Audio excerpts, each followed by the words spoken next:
Juan Ortiz, periodista de Lupa Legislativa, está con nosotros esta mañana. Juan, ¿cómo estás? Buenos días.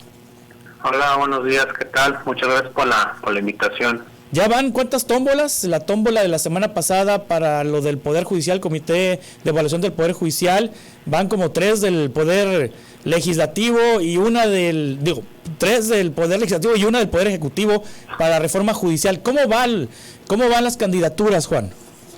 Sí, claro. Fíjate, en el tema de la tómbola, la reforma judicial nada más contemplaba una al inicio para definir qué cargos se van a elecciones 2005 y 2007, y luego una tómbola por cada poder, presidencia, congreso, poder judicial, para depurar aspirantes en aquellos cargos que tenían más de un número que superaba al límite, ¿no? Sí. La que fue extra fue la que ocurrió en el Senado para suplir al Comité del Poder Judicial por orden del Tribunal Electoral, y también digamos que se complicó la tómbola que hizo el Comité del Poder Legislativo, la del Congreso, por varios errores, porque estamos hablando de más de 10 inconsistencias en el que ellos tenían una lista para aplicar la tómbola, pero cuando salían nombres no correspondían a esa lista. Incluso hubo varios recesos. La verdad es que fue un caos en ese proceso del Comité del Poder Legislativo, porque también muy al inicio, cuando ellos presentaron su primera lista de aspirantes que habían cumplido con requisitos mínimos, pues también ellos tuvieron errores en esa lista, presentaron una, después otra. Ya también cuando tenían que presentar una lista definitiva lo hicieron tarde. Entonces en el Poder Legislativo hubo muchos errores. Entonces lo que estuve viendo en este tema de las tómbolas fue, digamos, el paso final de cada comité para mandar al Senado su lista final ya de candidatos. Sí, Juan, para poner en contexto la audiencia, hubo convocatorias de los 3 comités, se inscribieron miles de personas. Después de las convocatorias hubo un primer filtro en donde pusieron a quienes cumplieron con los requisitos. Después hubo un segundo filtro que fue la idoneidad, salvo en el Comité del Poder Judicial, que suspendió labores. Y luego en las plazas judiciales, donde había más postulantes que los candidatos que se necesitan, se metieron a la tómbola para que quede el número exacto de candidatos que tiene que postular cada comité. Es así, ¿verdad? Sí, así es, totalmente como lo señalas. Y una vez que termina ese proceso, ya cada poder va a definir su lista final, la cual cada uno va a enviarlo al Senado, porque así lo establece. El Senado es como, digamos, el que va a concentrar esos nombres, y a su vez los va a mandar ya al INE para que aparezca finalmente en las boletas. Sí. Digo, al final lo que había previsto es que fueran hasta 5,000 candidatos, no todavía, digamos, el número máximo.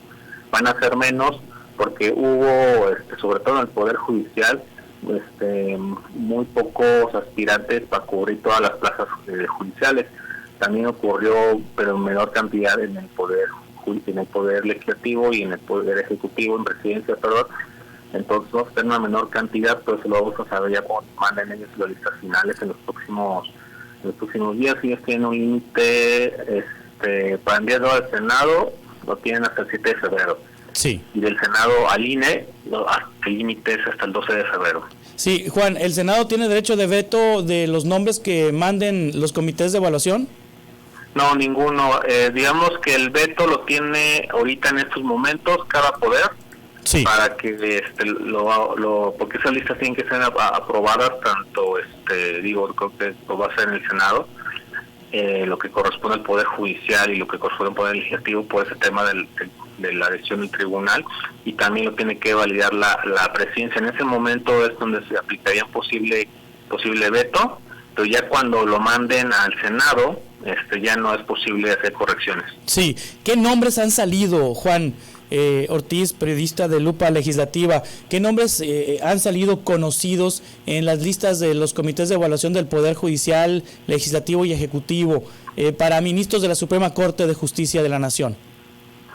Pues mira, sí han salido ahí varios nombres polémicos. Por ejemplo, recordarás a María Estela Ríos, que fue ex consejera jurídica del expresidente López Obrador, que intentó también ser ministra, pero no tuvo esa suerte.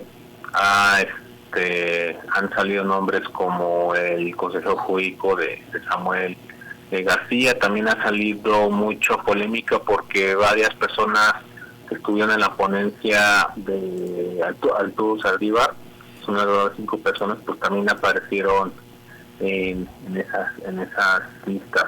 Entonces, digo, al final vamos a tener que echarle una revisada ya cuando estudia publiquen sus listados finales. Sí. Pero sí están saliendo varios nombres, ¿no? Que están causando bastante polémica. También salió, por ejemplo, la del Poder Judicial, la hija de Olga Sánchez Cordero, ¿no? Que también fue criticado. María Estela Ríos sale como finalista tanto en la lista del Ejecutivo como el Legislativo. ¿Se pueden repetir nombres? Sí está previsto. De hecho, hay algunos casos muy pocos que aparecen 3 veces, ¿no? Como la misma magistrada Claudia, que estuvo en esa sesión en donde se determinó que era válida la elección en la que se salió elegida Claudia Sheinbaum. Esta magistrada, por ejemplo, sale tanto en Presidencia, Congreso y Poder Judicial. Entonces, el decreto de la forma judicial sí lo permite. Sí, hay por ahí también un sobrino de Olga Sánchez Cordero, ¿no? Sí, justamente también ahí hay un sobrino también. Entonces va a estar muy interesante ya revisar las listas finales para ver de qué manera el azar benefició a ciertas personas, ¿no? Sí, en el caso del Comité del Poder Judicial había menos candidatos idóneos o seleccionados que cumplieron con los requisitos que las plazas judiciales y sus candidaturas disponibles, por lo que muchos de ellos tuvieron pase automático solo desde el momento en que fueron aceptados por cumplir con los requisitos. No pasaron por el filtro de idoneidad porque no alcanzaba el número. Ahí lo del Poder Judicial, digamos que fue el único comité en el que te estableció que iba a hacer un examen, la cual no se hizo por el tema de la suspensión. Sí. Entonces, de hecho también él fue el único poder que recibió mucho menos aspirantes desde un inicio, y aparte fue el que más, digamos, purgó, ¿no?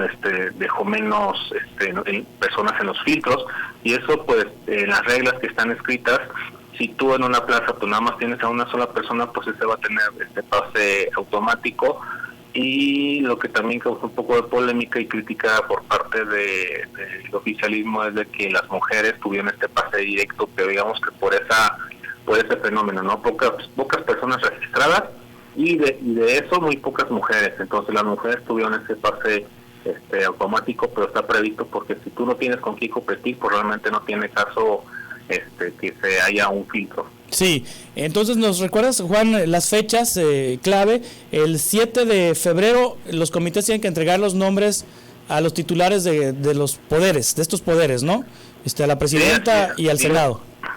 Digamos que antes del 7 de febrero ya está en este tema de que se hagan ajustes a las listas en donde se aplique este famoso veto, ¿no? Pero tienen fecha límite hasta el 7 de febrero ya tener las listas finales y enviarlas al Senado. Y el Senado tiene la fecha límite hasta el 12 de febrero para enviarlo al INE.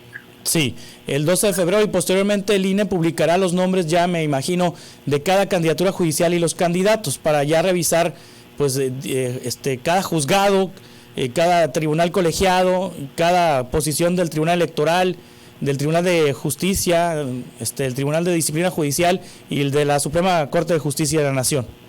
Sí, así es, y digamos que el 30, las campañas se inician el próximo 30 de marzo, del 30 de marzo al 28 de mayo. Ellos ya de manera paralela ya están trabajando en el INE sus propios procesos, pues para tener todo listo, la logística, las casillas, las urnas, la capacitación, todo eso para que el próximo 1 de junio pues se pueda salir la gente a elegir, ¿no? Jueces, magistrados y ministros. Sí. Estaremos al pendiente. Juan, ¿cómo seguimos la cobertura que realizas de la actividad del Poder Legislativo? Claro, muchísimas gracias todo por la invitación, y pueden seguir sobre todo en la plataforma X, antes Twitter, como Juan-Ortiz MX. Muchas gracias, Juan, como siempre. A ti, bye. Hasta pronto.